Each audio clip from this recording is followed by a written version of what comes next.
Do you sometimes feel that familiar twinge in your knee when you get up from a chair? Perhaps a nagging stiffness in your hips greets you each morning? Maybe your shoulders just don't quite move the way they used to? It's so easy to think, well, that's just part of getting older. But what if some everyday things, simple habits you barely notice, are secretly working against you, quietly putting stress on your precious joints? It might surprise you to learn that routines seeming completely harmless could actually be accelerating wear and tear, potentially leading to more significant pain and mobility issues down the road, especially after 60. Understanding these hidden risks is truly crucial. It can mean the difference between staying active, independent, and enjoying life fully versus facing frustrating limitations. Stay with us because in this video we're pulling back the curtain on 5 common habits that many seniors engage in, often without a second thought about their joints. We'll explore exactly why these seemingly innocent actions can cause problems as we age. And most importantly, we'll provide simple, practical adjustments you can start making today to help protect your joints and keep moving comfortably for years to come. Learning about these subtle saboteurs is your first step towards better joint health. Your joints, your knees, hips, shoulders, spine, they are fundamental to almost everything you do. Playing with grandchildren, enjoying a walk in the park, gardening, traveling, even simple daily tasks like cooking or getting dressed, all depend on healthy, comfortable joints. When they ache, it doesn't just affect your body, it impacts your mood, your freedom, and your overall quality of life. Now, we all understand that major injuries or diagnosed conditions like arthritis cause joint problems. But often it's the cumulative effect, the slow drip of stress from everyday habits, that quietly speeds up wear and tear. Here we focus on providing reliable, easy-to-understand health information, drawing from established knowledge and what many orthopedic specialists observe. It's not just about preventing falls, it's about recognizing these less obvious, ongoing strains. So let's get specific. Today we will uncover these 5 surprising habits. First, we'll examine the hidden trap of being inconsistently active, the all-or-nothing approach. Second, we'll discuss the significant impact even a few extra pounds can have on your joints. Third, we'll look closely at how everyday posture, sitting or standing, can silently cause strain. Fourth, we'll reveal why your choice of shoes matters far more than you might realize for joint comfort. And fifth, we'll explore the surprising connection between how well you sleep and how your joints feel. For each habit, we'll break down the risk in simple terms and give you clear, achievable steps you can take to safeguard your mobility. Let's begin this important journey towards protecting your joints. Number 1. The risk of inconsistent activity, too little then too much. First on our list is a pattern many well-meaning folks fall into: periods of low activity followed by sudden bursts of intense effort. Perhaps your week is fairly relaxed, mostly spent indoors or doing light chores. Then the weekend arrives and you decide to tackle hours of heavy gardening, join in a vigorous game with younger relatives, or spend an afternoon helping move bulky items. While staying active is vital, this start-stop, or weekend warrior approach can be surprisingly harsh on your joints, particularly after 60. So, why is this inconsistent pattern a hidden danger? As we age, the tissues in our joints naturally change. Cartilage, the smooth cushion between bones, can become a bit thinner and less springy. Ligaments and tendons may lose some flexibility. This doesn't mean activity is bad. Regular movement is crucial. But it does mean your joints are less prepared to handle abrupt, high-impact stresses without proper conditioning. Think of it like this. Imagine a pair of well-worn leather shoes. If you keep them supple with regular, gentle use, they remain comfortable. But if they sit unused for a long time, getting stiff, and then you suddenly try to run a race in them, the leather might crack or you might get painful blisters. Similarly, subjecting joints that aren't regularly conditioned to sudden, strenuous demands can lead to tiny injuries in muscles and tendons, increased inflammation, and direct stress on the cartilage. This might cause immediate aches, but repeated episodes can contribute to long-term damage and speed up conditions like osteoarthritis. Your body is wonderfully adaptable, but it thrives on consistency. Regular, moderate activity strengthens the muscles that support your joints, acting like natural braces. Gentle movement also helps circulate joint fluid, bringing nourishment to the cartilage. Sudden, intense demands bypass these benefits and instead risk causing harm. What's the actionable advice here? It's about finding a healthy rhythm, not avoiding activity altogether. First, always warm up before physical activity, even tasks you might not think of as exercise, like gardening or vigorous cleaning. A simple 5 to 10 minute warm-up does wonders. Try gentle movements like marching in place, slow arm circles forward and backward, shoulder rolls while seated, or gentle leg swings holding onto a chair for balance. This increases blood flow and prepares your muscles and joints. Second, embrace gradual progression. If you're starting something new or haven't done a strenuous activity in a while, ease into it. Don't try to repaint the whole house in one day. Start with shorter durations and lower intensity. If gardening, maybe begin with 20 to 30 minutes focusing on lighter tasks. If walking, start with a comfortable distance and pace, slowly increasing over weeks, not days. Consistency beats intensity here. Aim for regular, moderate movement most days. This is far kinder to your joints than sporadic, intense sessions. Third, truly listen to your body. Pain is not something to push through when it comes to joints. It's a warning signal. If an activity causes sharp pain, or if you feel unusual soreness deep in the joint the next day, beyond normal muscle tiredness, you likely overdid it. It's not weakness to rest, it's wisdom. Modify activities as needed. Ignoring pain often leads to bigger problems. Fourth, lean towards joint-friendly activities, especially if you already feel some stiffness. Swimming and water aerobics are fantastic because the water supports your weight. Cycling, stationary or outdoors on level ground, walking on softer surfaces, tai chi and gentle yoga or stretching classes are also excellent choices. They strengthen muscles and improve flexibility without pounding the joints. So, let's reinforce this first point. Move away from the all-or-nothing activity cycle. Consistent, moderate movement with careful warm-ups and a gradual approach is the key to protecting your joints. Sudden, unaccustomed stress is a hidden risk that significantly increases your chance of pain and long-term damage. Treat your joints kindly with regular, gentle activity. Number 2, the burden of extra weight, even a little matters. Now, moving from how we move to what our bodies carry, let's look at our second surprising habit, carrying extra body weight. Discussing weight can feel personal, but for joint health after 60, the mechanical load is a physical fact we need to acknowledge gently and honestly. It's often seen mainly as a heart health issue, but the pressure placed on your weight-bearing joints, especially your hips, knees and lower back, is truly substantial. Why is even a little extra weight potentially harmful? It's simple mechanics. Your joints act like hinges and shock absorbers. Every extra pound you carry adds significantly more force to these joints with each movement.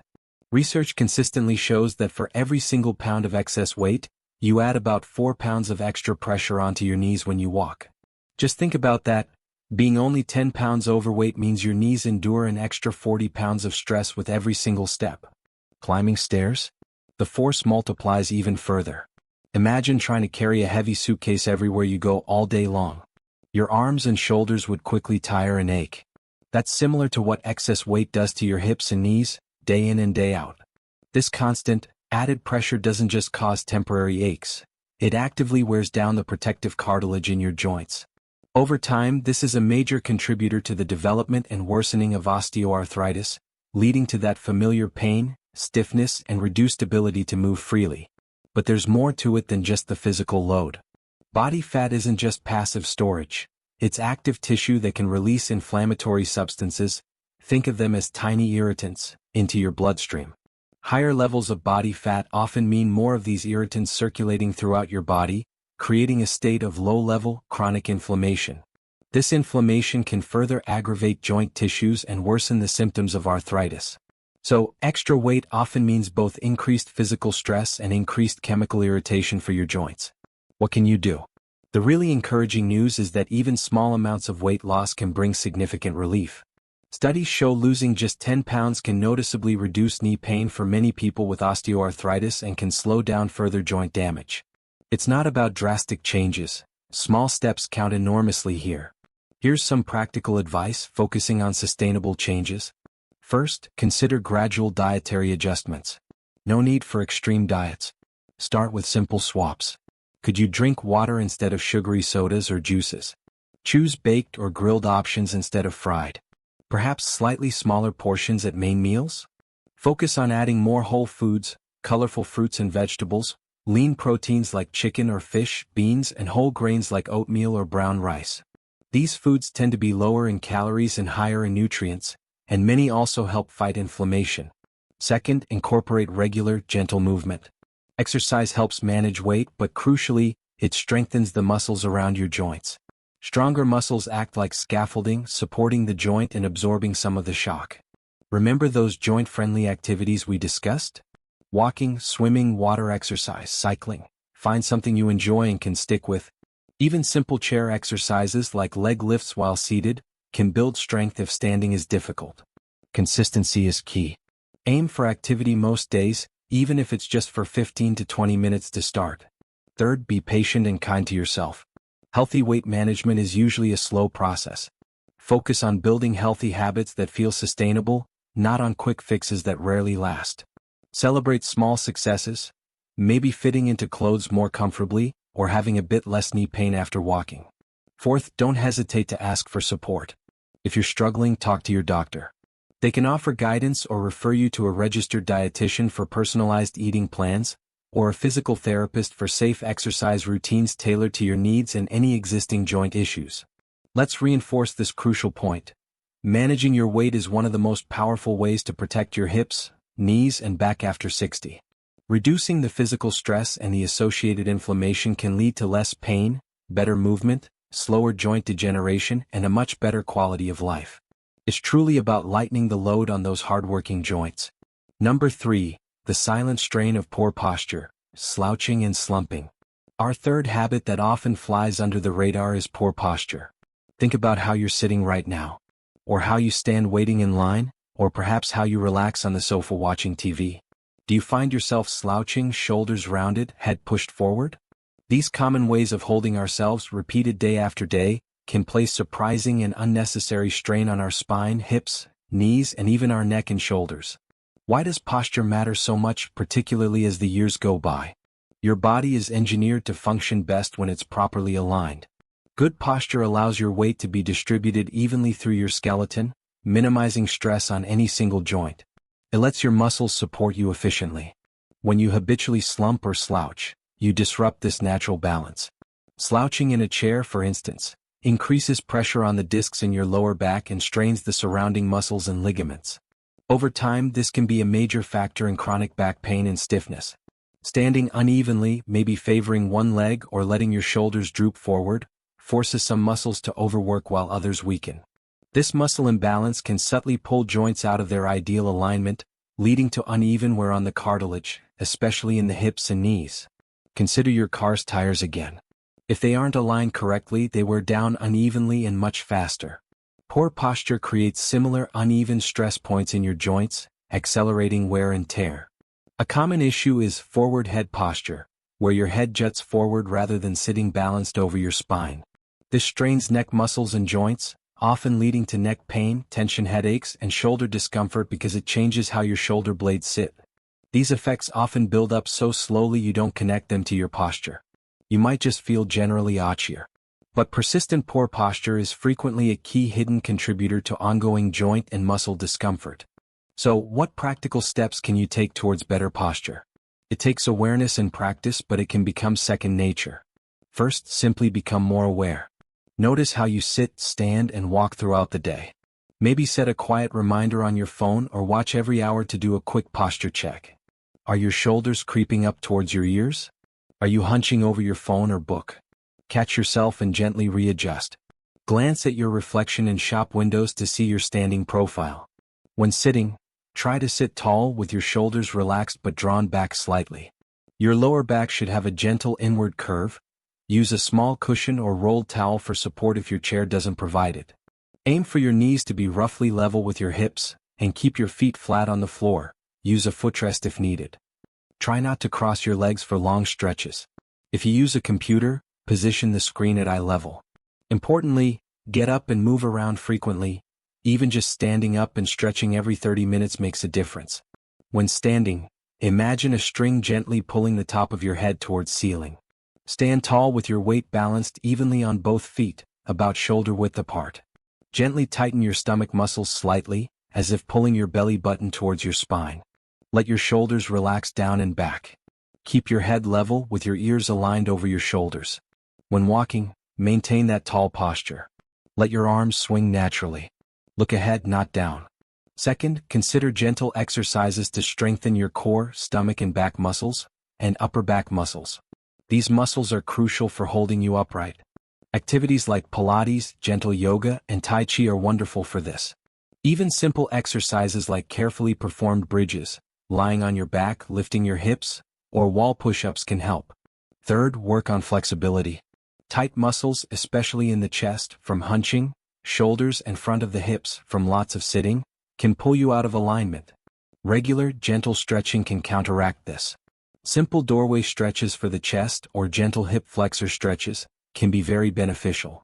Remember to start gently with any new exercises. If you have significant pain or concerns, a physical therapist can provide excellent personalized guidance on posture correction. Let's underline this point. Good posture isn't just about appearance. It's a fundamental way to protect your joints from constant, low-level strain.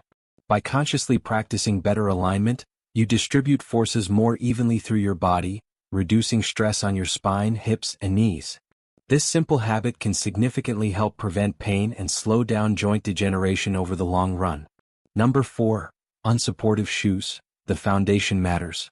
Moving down the body, our fourth potentially harmful habit involves something we use every day, our shoes. It might seem like a small detail, but wearing footwear that lacks proper support, cushioning, or the right fit can send jarring forces up through your body with every step, negatively impacting your ankles, knees, hips, and even your back. Your shoes are literally your connection to the ground. Why are the right shoes so vital, particularly after 60? As we've touched upon, our joints naturally become less adept at absorbing shock over time. Cartilage may thin and ligaments aren't quite as springy. Our feet themselves can also change. Arches might lower, the natural padding on the soles can decrease, and issues like bunions might appear. These changes make our joints more susceptible to the impact forces coming up from the ground. Good footwear acts like an essential buffer and stabilizer. Shoes with effective cushioning soften the blow each time your foot hits the pavement, lessening the jolt to your ankles, knees, and hips. Proper arch support helps keep your foot in its natural alignment, which directly influences the alignment of your entire leg. This ensures forces are distributed more evenly across your knee and hip joints, rather than being concentrated in one area. Wearing shoes that fall short in these areas can create problems over time. Shoes with worn-out or flimsy cushioning offer minimal shock absorption. This means more impact stress travels directly into your joints, potentially speeding up wear and tear. Think of old, flattened sneakers or thin-soled loafers. Many popular styles like basic flats, flip-flops, or house slippers often have virtually no arch support. This can let your foot roll inward too much, overpronation, changing the mechanics of how your leg moves and potentially contributing to pain in the knees, hips, or back. Even low heels, if worn consistently, shift your weight forward, putting extra stress on the front of the foot and the knees. They can also shorten calf muscles and affect your overall posture. Shoes that don't fit well are another culprit. Too tight, they cause immediate foot pain and can worsen conditions like bunions, leading you to walk differently to compensate, which then stresses other joints. Too loose, they can make you unstable and increase your risk of tripping or falling. These negative effects are often gradual. You might wear unsupportive shoes for years without realizing they're contributing to that persistent knee ache or hip stiffness. But the daily, cumulative stress adds up, potentially worsening joint pain and conditions like osteoarthritis or foot pain like plantar fasciitis. So, what practical steps can you take to choose shoes that are kind to your joints? First, prioritize function over fashion, especially for your everyday shoes or those you wear for walking. Look for shoes with a visible, somewhat thick midsole. That's the cushioning layer. Test the cushioning. Does it feel like it has some give? Check for good arch support inside the shoe. A supportive shoe should also have a firm heel counter, the part wrapping around your heel, and shouldn't twist easily in the middle. Try giving the shoe a gentle twist. It should feel relatively stable. Second, get your feet measured, perhaps once a year, as sizes can change. Shop for shoes later in the day when feet tend to be slightly swollen. Wear the type of socks you'll typically use with the shoes. Ensure there's about a thumb's width of space between your longest toe and the shoe's end. Walk around the store. They should feel comfortable right away. Don't count on a painful breaking-in period. Third, replace shoes when they lose their support, not just when they look old. The cushioning breaks down internally long before the outside looks worn. For walking shoes used regularly, This might be every 6 to 12 months or roughly 300 to 500 miles.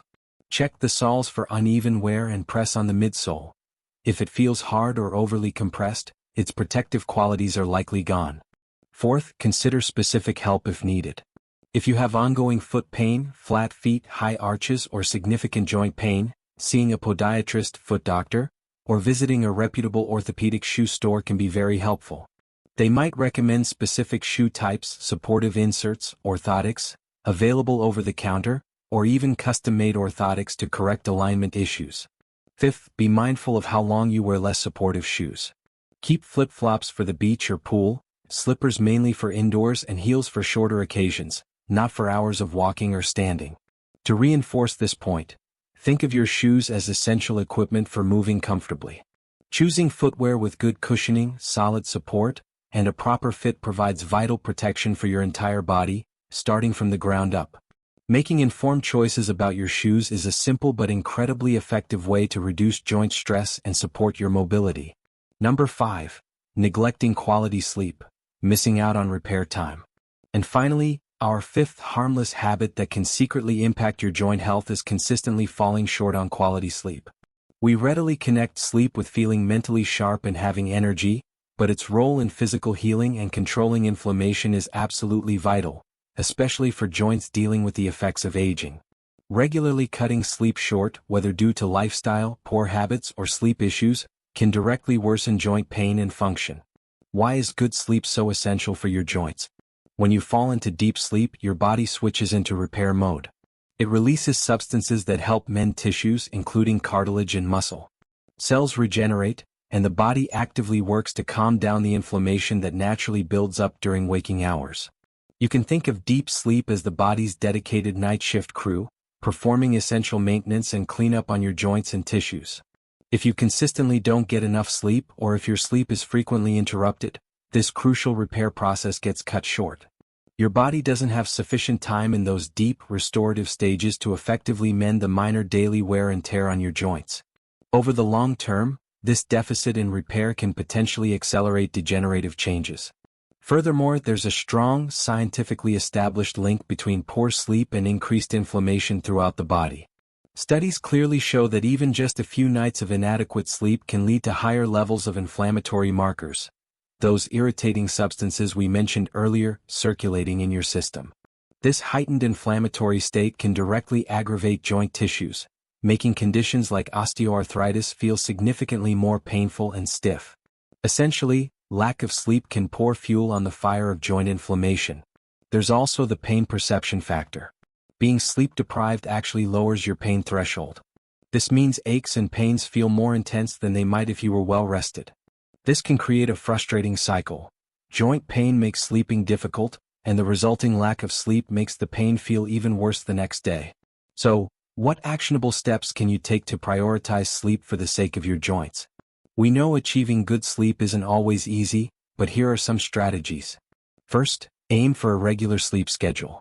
Try to go to bed and wake up around the same time each day, even on weekends or holidays.